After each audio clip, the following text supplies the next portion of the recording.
Now, there are lots of differences in monkeys between what you'll find in North and South America indigenously. These are monkeys that live normally in North and South America. They're indigenous to that area. And there are monkeys that actually live in places like Africa and in Europe. Okay?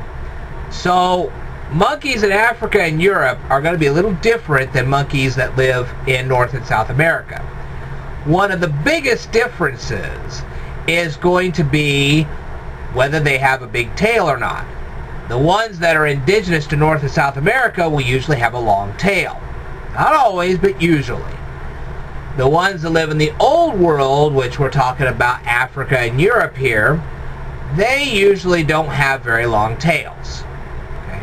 Now, granted, because people have sailed across the sea for long periods of time, of course now there are new breeds of monkeys in which practically, some actually have tails and they're still in the old world. Go to a zoo sometime, okay? If you go to a zoo, you'll find new world monkeys in the old world. Well, it works. However, monkeys that are indigenous to North and South America will usually have a tail. The ones that live in Europe and Africa usually will not. That's not the only difference, okay? An ordinary monkey will usually be not so big. Oh, they do range in sizes, obviously, but they're usually not as big as, say, like gorillas that live in the old world. Okay?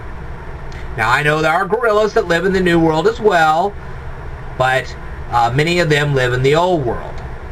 So, what I'm saying to you people is that when you're dealing with an ordinary monkey or orangutan or whatever, that's going to be a pretty small animal. Usually. Now, there are various breeds of monkeys that live here in the United States that get about as big as any gorilla. But what I'm saying to you, generally, the monkeys over here, on a general basis, are usually smaller than the ones that live in the old world.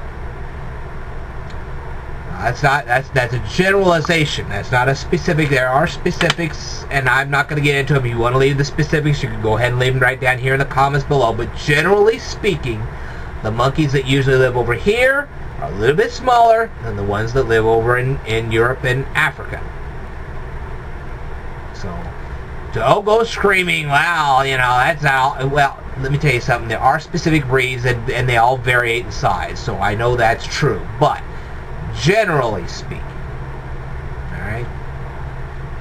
So anyway, there's your answer. There you have it. I will tell you more in a future video, so stay tuned.